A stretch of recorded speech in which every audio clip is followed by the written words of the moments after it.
Good afternoon and welcome to Hitwise Christmas Unwrapped webinar. Great to have you all attending today.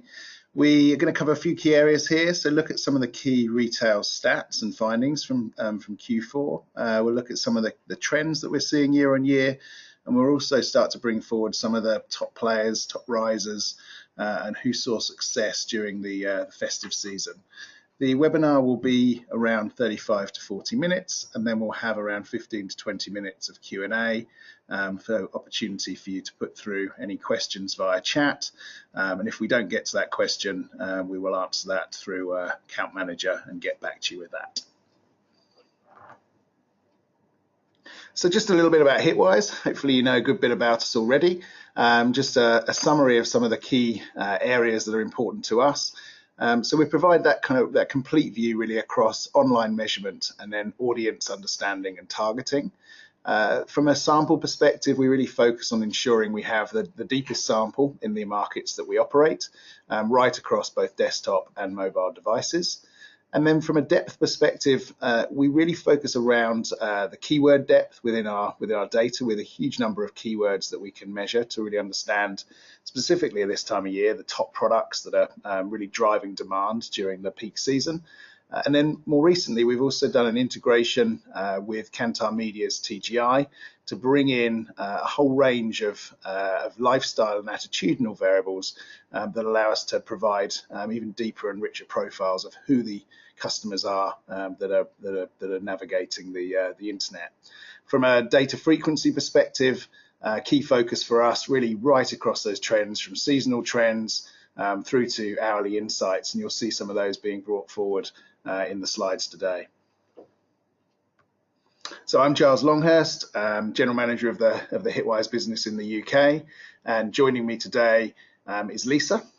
Hi, I'm Lisa. I'm the Manager of Innovation and Insights, and I'm also the analyst behind this webinar. So for today's agenda, we wanted to cover the key headlines that we saw from last year's peak season. These include how November and December returned to growth for retail, and it brought that much needed boost, particularly coming from the online channel. But how not all retail verticals saw the same success. So we're going to dip into some of those more struggling segments to the higher performing segments.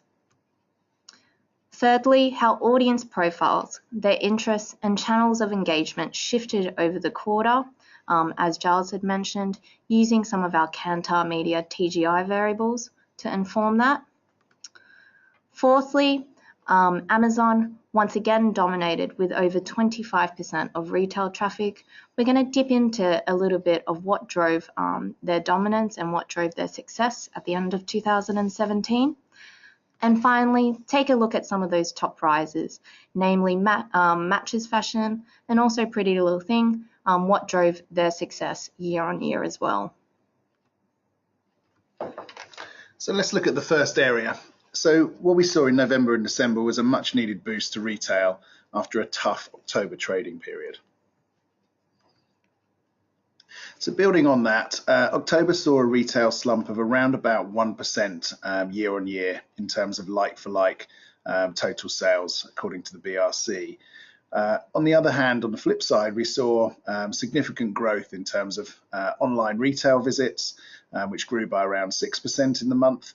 But this is really showing, I suppose, a trend towards the research and advance and slightly waiting for some of the sales promotions to come forward. The October slump seemed to have spurred a November and December growth in performance, and we saw a return to growth of 0.6% in like-for-like across both November and December, with online sales very much driving this, with 6.5% in November and 7.6% in December. So really making up for that poor start to the beginning of that peak trading period.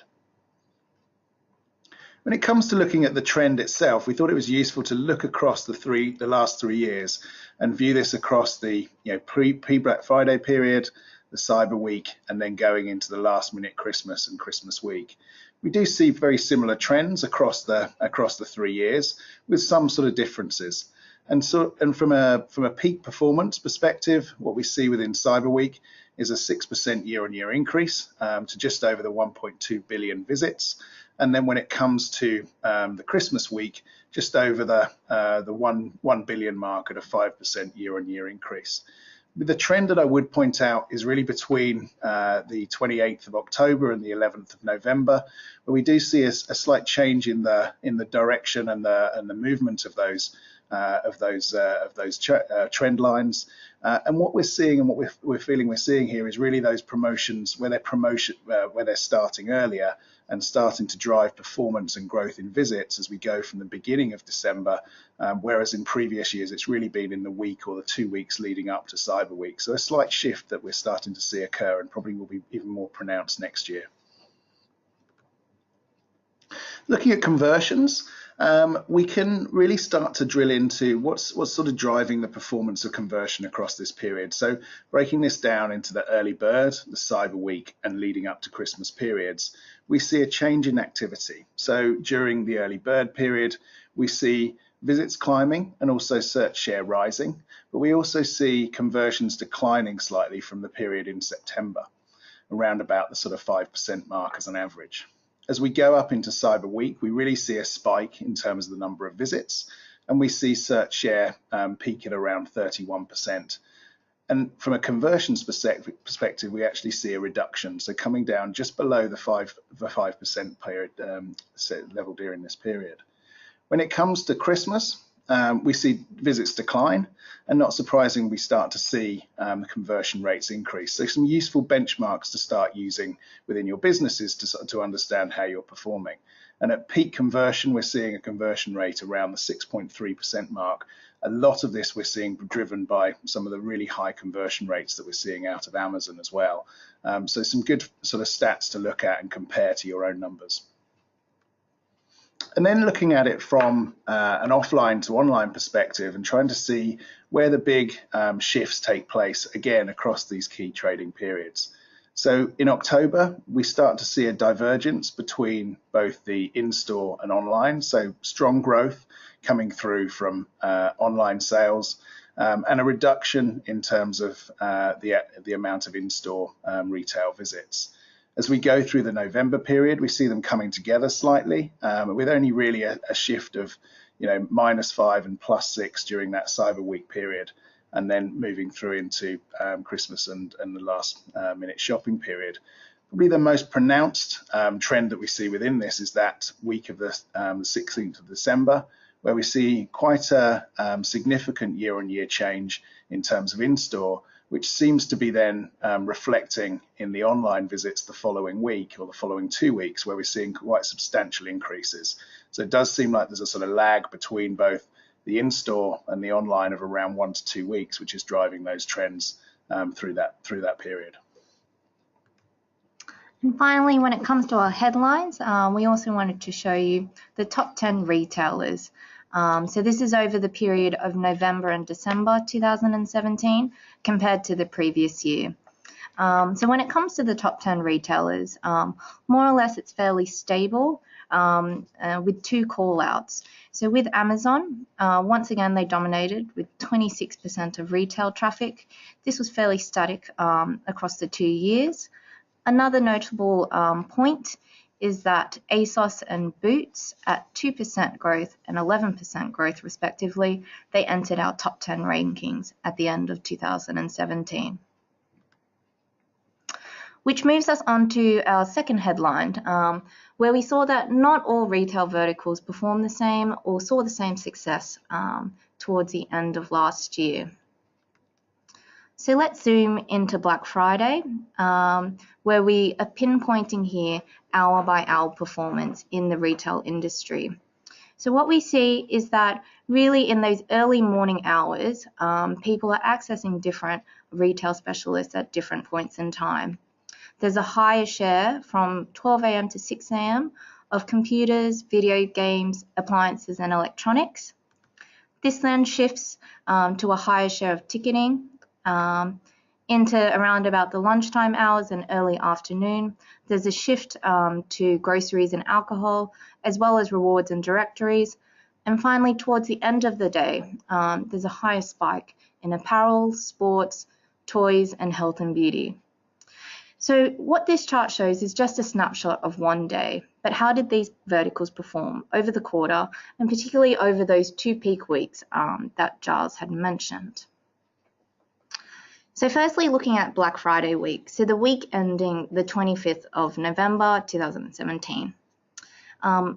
Another trend that Giles had mentioned is that we saw a number of verticals and more players participating in Black Friday sales.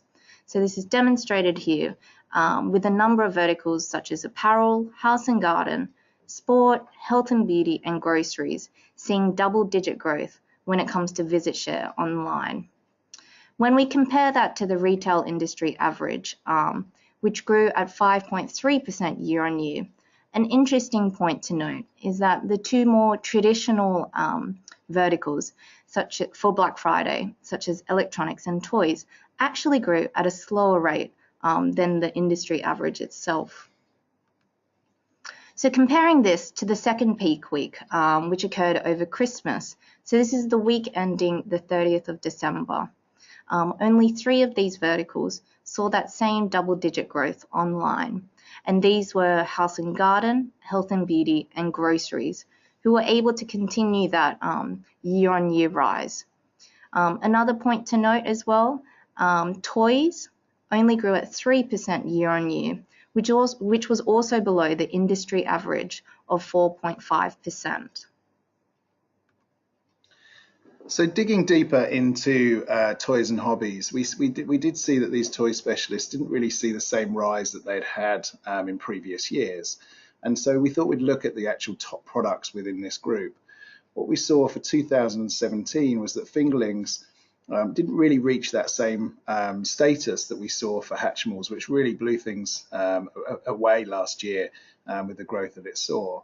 And what we saw for the 12 weeks to the end of the year, Hatchimals had around double the search share to retail sites compared to fingerlings. And from an audience perspective, the total number of audiences, people looking at those products, it's about 44% smaller for fingerlings compared to the Hatchimals audience. So quite a big difference between what was being driven through from that perspective. Another real favorite, Lego, also saw quite a shift this year, a real performer over really the last 5 years, and something that's still strong in the top 10, but actually saw a search share that was actually 31% down year on year. So quite a shift there for that product. So it'll be interesting to see what happens next year. From the other perspective, the other brands and products that we saw coming through quite strongly was really the rise in consoles, specifically the Nintendo Switch, which really seemed to make quite a splash this year, alongside some of the tablets and new mobile devices that were coming through during this period, which possibly shows a bit of a shift in terms of both the types of products that are being bought, but also the audiences and the range of children groups that are buying, moving more towards electronics products. So as Giles had mentioned, we may be seeing a shift in toy preferences, particularly in that middle-aged children's group, which brings us on to our next point around audiences. So another key trend that we saw over Q4 was the shift in the audience profile, their searches, and the channels of engagement as we track this week by week from October to December. So before we showcase this data, just a point to note that Q4, it's the peak season for a reason. As we see that the majority of the online population are engaging in one form or another with retail sites over this quarter. But retailers, they can't really take a blanket approach to this, as what we're going to show is that the profile of the consumer shifts as we progress week on week. So with this chart, we're showcasing the data with our partner, Kantar Media TGI. So what we've done is we've modeled the consumer electronic archetypes against Hitwise's online retail traffic data. So at the start of October, we see a higher share of 2 main archetypes. These were the accustomed acquirers, so people who are more driven by brand, happy to spend more on quality, less driven by price. We also see the rise of another archetype, the review researchers. These people perform thorough research before making a product purchase. As we edge closer to Black Friday, we see another rise in another group, the spontaneous spenders. So these people, they're more characterized as more risk takers, and they're largely driven by promotions and by ads. Hitting into that last minute Christmas period, again, we see the rise of the accustomed acquirers. So people less driven by price, potentially also less organized, heading into Christmas. And finally, for the Boxing Day shopper, comes the rise of the next archetype, the image idolizers. So shoppers who are driven by brand image, and brand design as well. But what are these audience profiles interested in? And what we use here is really looking at search as a key way to understand the intent of the consumer and how these different terms spike at different times. What we see for October, as we're coming through that Halloween period, is still quite a strong demand for Halloween costumes, as well as searches for fashion and furniture. So a real sort of shift in terms of what we're seeing at the beginning, which we'll see changing as we go through November and December. When it comes to Black Friday, typically we see spikes in electronics brands and gadgets, and this was still prevalent this year. However, we're also seeing higher participation in fashion and beauty brands that are coming through, alongside some of the gadget brands that we mentioned previously that are starting to spike during this period. When it comes to last-minute shoppers, we typically see a spike in gifts, and we see that same spike, but we're also seeing an increase in some of the gift carding and e-gift kind of products, alongside groceries, which we'd expect as people start to make those final purchases for Christmas Day. When it comes to Boxing Day, we see a stronger focus on brands with searches for specific department stores where they're looking for specific deals, and also fashion brands. So really starting to show how these audience profiles build out from a number of different angles. When it comes to channel preferences across these 4 audience groups, what we see is search is very much prevalent across the whole period, as you'd expect. What we see towards the beginning with the early bird shoppers is very much this focus towards social media. So there's a lot of sharing, a lot of understanding, and building up a view towards the brands and the products that they're likely to be interested in purchasing as they move towards the November and December key conversion period.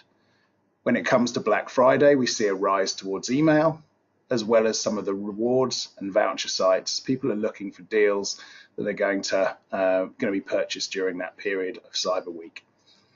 We also see quite an increase in the amount of visits to IT media and publishers. So this is people carrying out review of different products and understanding and making comparisons between them to make the right choice before they spend their hard-earned cash.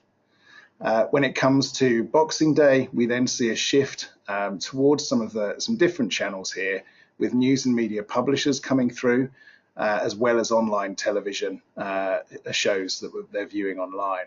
And what I think we're seeing here is really a shift in both the way that consumers are viewing during this post-Christmas period, and also the way that marketers are trying to target them across different channels that they're now spending their time online. So as Giles had mentioned, there's a shift in channel preferences over the period from October to December. We're also seeing a shift within the day, hour by hour, particularly on those peak days. So in this chart, we're showing the peak in key channels hour by hour on Black Friday.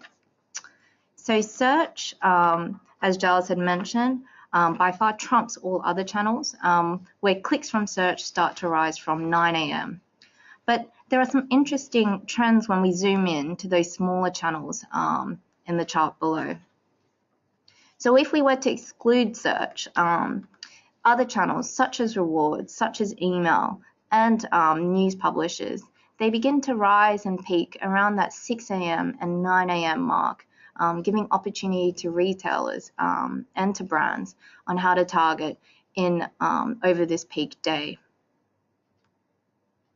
comparing this to Cyber Monday, so another peak day as well, channel preferences and also channel behavior also differs. So with search, there's a delayed rise to around about 11 a.m. on Cyber Monday. Zooming deeper into the smaller channels as well, email has a stronger prominence on Cyber Monday, where clicks from email to retail sites spike around that 9 a.m. mark. As well, social media rises to prominence in those late evening hours. So what does this mean for retailers? Well, really this is the opportunity to understand when consumers are accessing the different channels, at which points in time over the quarter, but also hour by hour over these peak days of trading. It's kind of giving you the information about when to send emails, understanding when competitors are sending emails, but also when to post social media and when you're likely to get the highest traction, both in terms of traffic, but also in terms of conversion as well across these periods.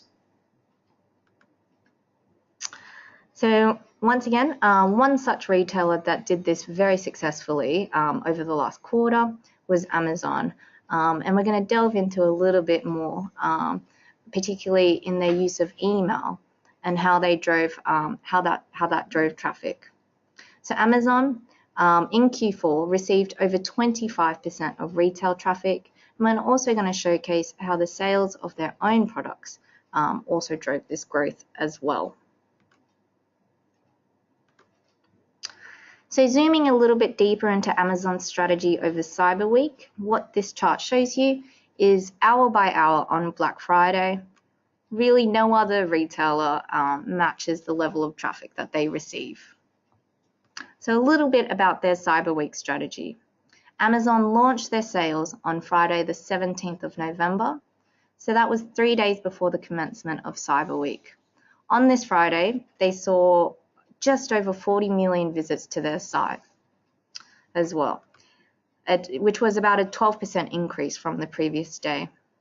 Amazon as well, they saw a lot of success on Cyber Monday, and for the first time they received more visits on Cyber Monday at 51.2 million than Black Friday, which still received around about 50.3 million visits to their site. So in other words, whilst retailers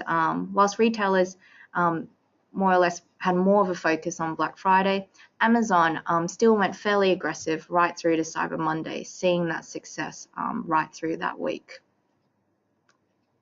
But not to discount Black Friday, Amazon saw higher conversions on Black Friday at 7.9%. In other words, almost 1 in every 12 consumers who went onto Amazon's site went on to convert, compared to Cyber Monday, which saw a conversion rate of 7.1%. But something to note about Cyber Monday, their conversions on Cyber Monday actually grew by 15% year on year, so still very highly successful. So zooming a little bit deeper into Cyber Monday, as we mentioned, their visits grew to 51 million, which was a rise of 8% compared to the previous year. Email played a large role to that. So their reliance on email grew by 25% on Cyber Monday as well. So in this chart, we can actually map out exactly which hour saw these peaks from email to Amazon's site.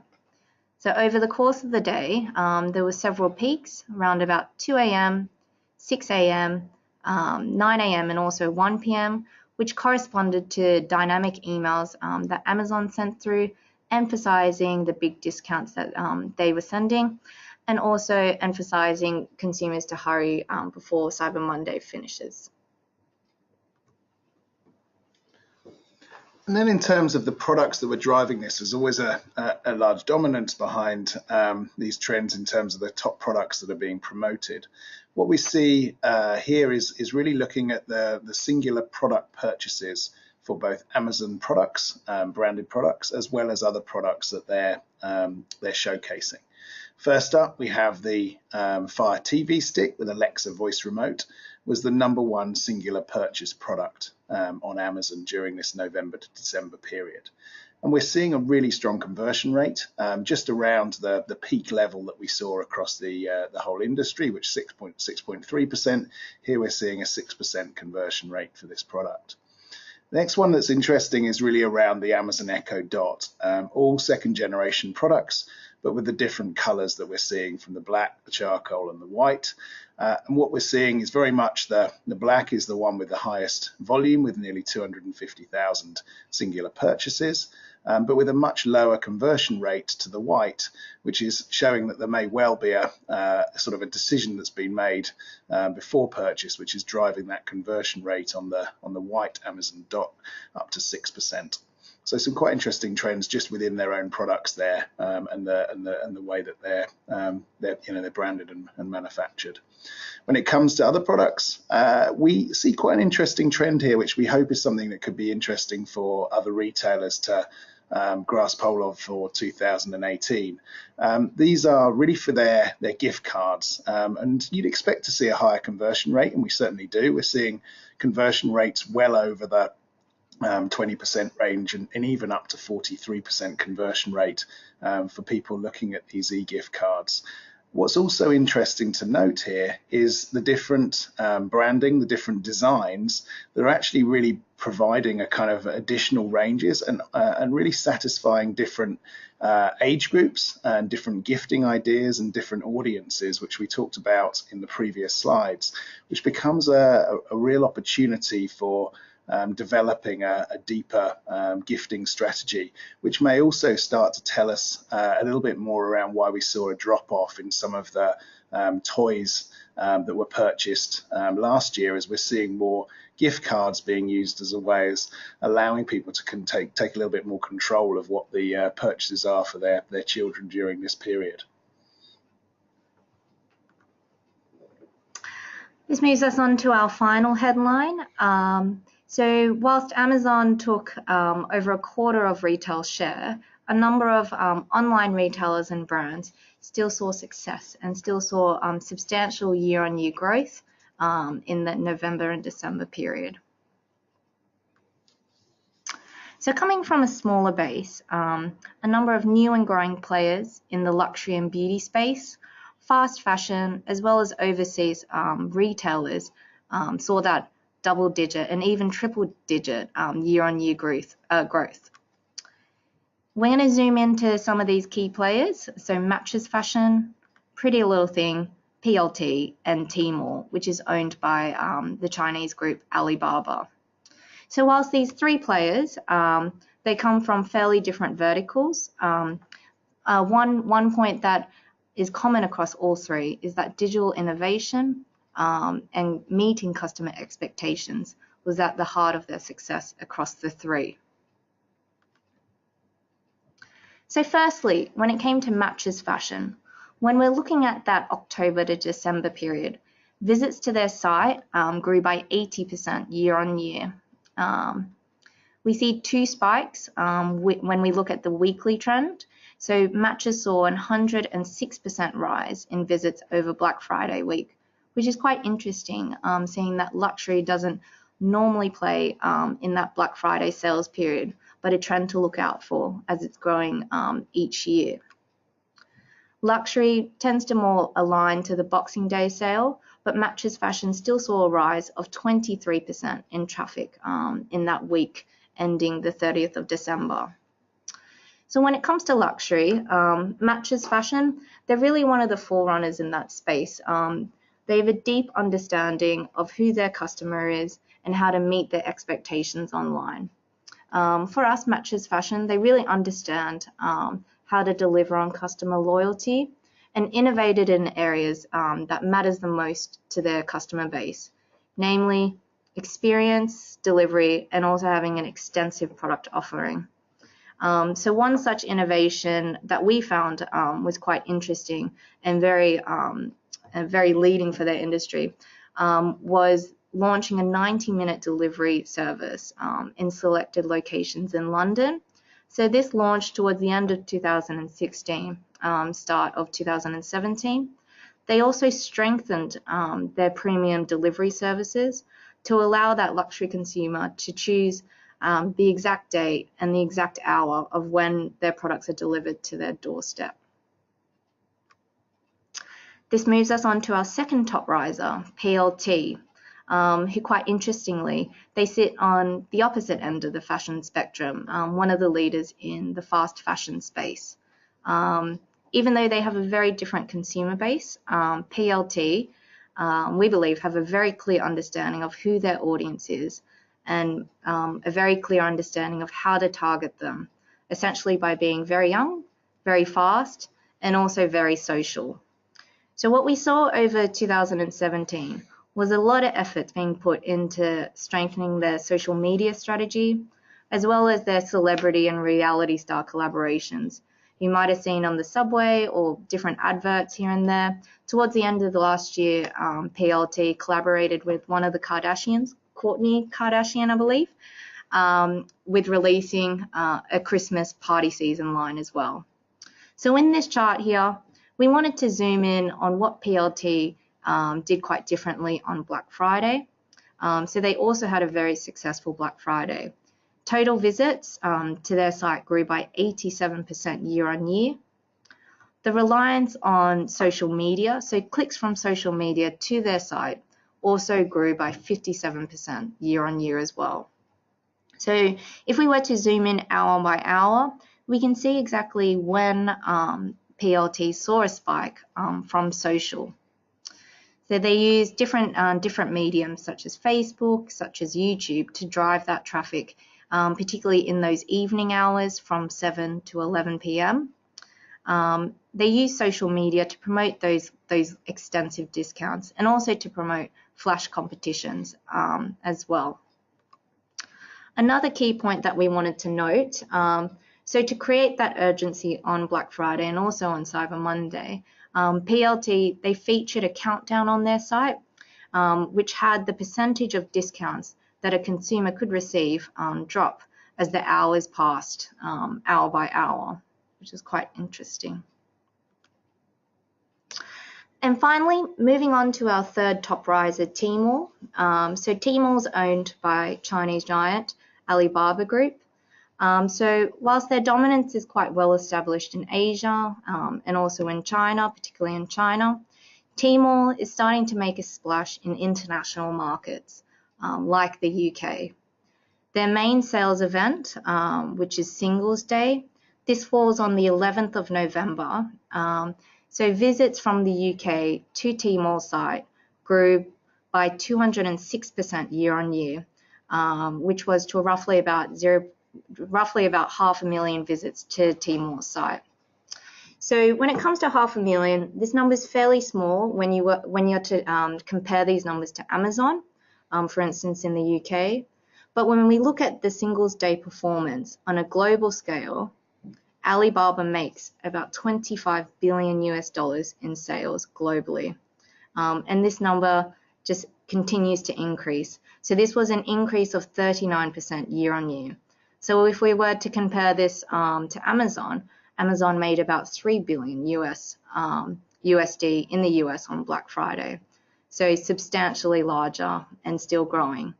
So it's just one of the trends that we wanted to point out. Tmall and Alibaba Group, they're going to have a growing influence in the retail season, particularly towards the end of the year. With their peak sales day in the 11th of November, we might see a growing shift, most likely see a growing shift to that earlier period in November as well. So in summary, in this webinar, we looked at the top stats and top findings from 2017's retail peak season. We had some positives. We also had some negative stats as well. So in summary, the online channel is definitely driving retail performance. After a slump in October, November and December returned back to growth at 0.6% year on year when it comes to like-for-like sales. Secondly, but not all verticals are performing at the same rate. We noted that there's slowing growth, particularly among electronics and toy specialists. in comparison to other verticals like health and beauty and like groceries, which is still seeing that very much strong double-digit online growth.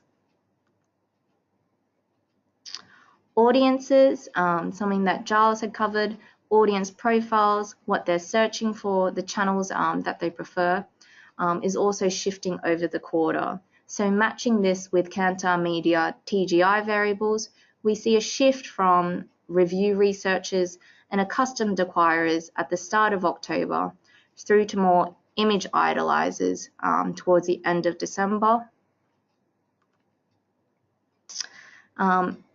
Our fourth point, Amazon is still finding opportunities to grow, as we saw last year with Cyber Monday, and continue to dominate with 26% of retail traffic.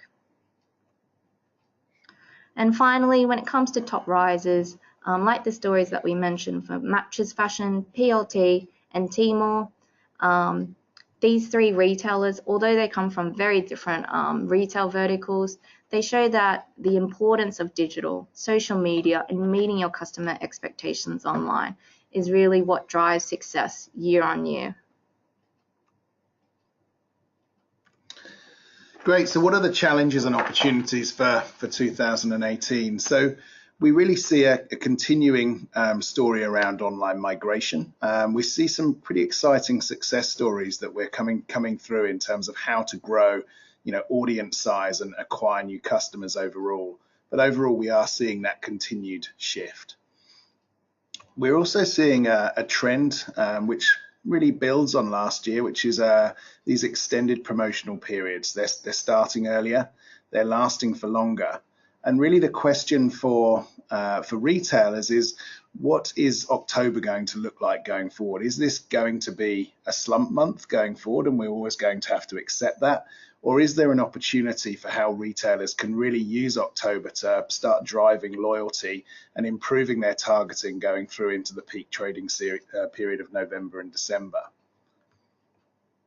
The extended promotions are starting to lead to a level of consumer skepticism around whether the actual size and the percentage discounts that they're seeing on products is really kind of the levels that they were expecting from a few years ago. And I think, again, where retailers have got to answer this question is how do you drive and build trust while there's this sort of perceived view from the customer base around how these discounts are going to land. For us, this really comes down to how to understand the customers that you're talking to. We looked across those periods of the evolving customer segments, really from October through to the post-Christmas period. And so building to an understanding of exactly what is going to matter from a sort of attitudinal lifestyle perspective, the channels that they care about, and the timing of when to impact those channels and deploy those campaigns, but also just thinking about the way that the products that you're positioning and the designs and the sort of focal point of those, how to change that during that period to make sure that you're meeting and exceeding the expectations of the customers during that period. And lastly, from a perspective of quite an important area for 2018 is really how we see the change with GDPR coming through in May this year, and how that will affect the way that both we understand our customers, but also how we can target them. There are going to be quite a number of changes, and everyone's working through this at this point. But I think it will be something that will look slightly different when we come to reviewing peak season of 2018. So one for us to watch and work on to ensure that we can still continue to provide the same levels of audience targeting capabilities right across the advertising ecosystem, which we're all going to be very much working through together. Great. So that brings us to the end of our webinar presentation portion. So we're just going to take some questions now. So they're just coming through right now. So for our first question, quite interesting about Amazon. So are your Amazon searches app or browser? Yeah, I'll take that. So yeah, so the Amazon searches that we're looking at a combination of things here. So on the searches, we'll be looking at product searches within any of the key search engines, but we are also, as you say, looking at native searches within Amazon. So we can see within websites and look at those native searches based on a browser. We can also see down to the transactional level, again, on a browser. Yes, those are browser-based stats. Moving on to our second question, which is also linked. So it's quite interesting. We're getting a lot of questions around our Amazon analytics and how we can look into Amazon stats. So for our first question, how do you get conversions? You can take that? So what we showcased in some of our slides was our conversion rate. So how we collect that data is basically looking at the subdomain, so looking deeper than the top URL and really segmenting and trying to capture that point where people are making that purchase. So I think this came from one of the slides that Giles had presented at the start of the webinar, where we looked at the average conversion rate. So this was an aggregation of around about 30 top retailers and looking at their online purchase rates, which we aggregated week by week. Yeah, so in essence, looking at the total traffic to the site and then the number of people that are reaching a checkout or a purchase confirmation page. Got a few more coming through. So this is also interesting. How accurately could you have captured data and shopping behavior, especially for Amazon and ASOS? How accurate? Yeah. I mean, I think I'm not sure whether that is what specifically that relates to, but I think in terms of whether that's kind of down to the granularity that we're tracking within the site, possibly that's the question now. I'm not sure, but I think the way that we're able to break down a website and look at the the pages within that site as well as the purchases really comes through from the same methodology. So everything that's being picked up within the URL that someone is browsing within, we will see that see that data and be able to define that based on a site level or a section within a site or or a purchase within a site. This is quite interesting. Another question which came from our top risers section. So is there anything more that we can show on the interest of Singles Day in the UK? So this is quite interesting. At Hitwise, we've been looking at the trends of Singles Day year on year.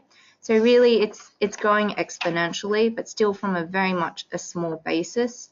And last year we saw levels of traffic hitting in that 500,000 mark. So it's something that we're expecting to see grow even further.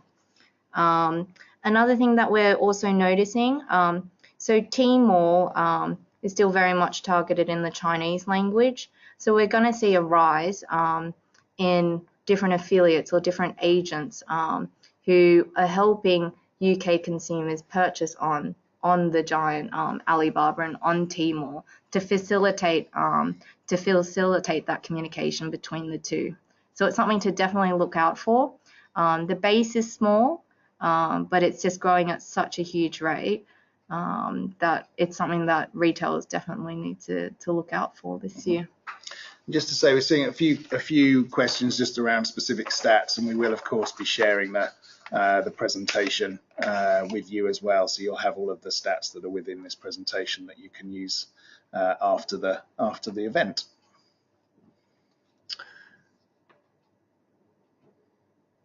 So you mentioned, sorry, I can't really read this writing.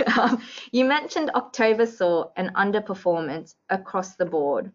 How down was this year on year? So this is quite interesting. So this came from our first chapter. So we referenced data from one of our association partners, the BRC. So there was a decline of I believe 1% in terms of like-for-like sales year on year. Obviously, as we noted in the second chapter, this wasn't consistent across the different retail verticals. Something that we see, which is very much aligned to BRC data, is that when it comes to food, so groceries, alcohol, this is still growing. That's very much driving growth. And this is to the other end of the spectrum. When you see specialists in electronics and toys, that was also more or less underperforming in that October period as well. Another question here, just in terms of if we're seeing any signs of consumers deferring sales to Cyber Week or purchases to Cyber Week, Cyber Monday. Yeah, I think we are starting to see that shift. I think that's been going on for a number of years, with Black Friday always being the sort of key event, which has started shifting and prolonging and extending further towards the Monday. I think we also see that in the conversion rates, where the conversion rates kind of grow almost post the peak traffic period. So I think we're starting to see that, but really it's probably better to think about it as a week of activity rather than necessarily just the 2 days. It seems that the two really work in tandem in many ways right now.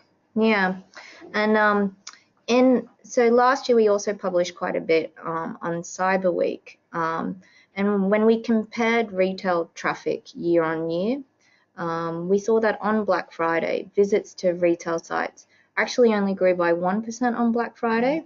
But then when we looked at Cyber Monday, so this is taking into account the entire industry, Cyber Monday grew by 7%.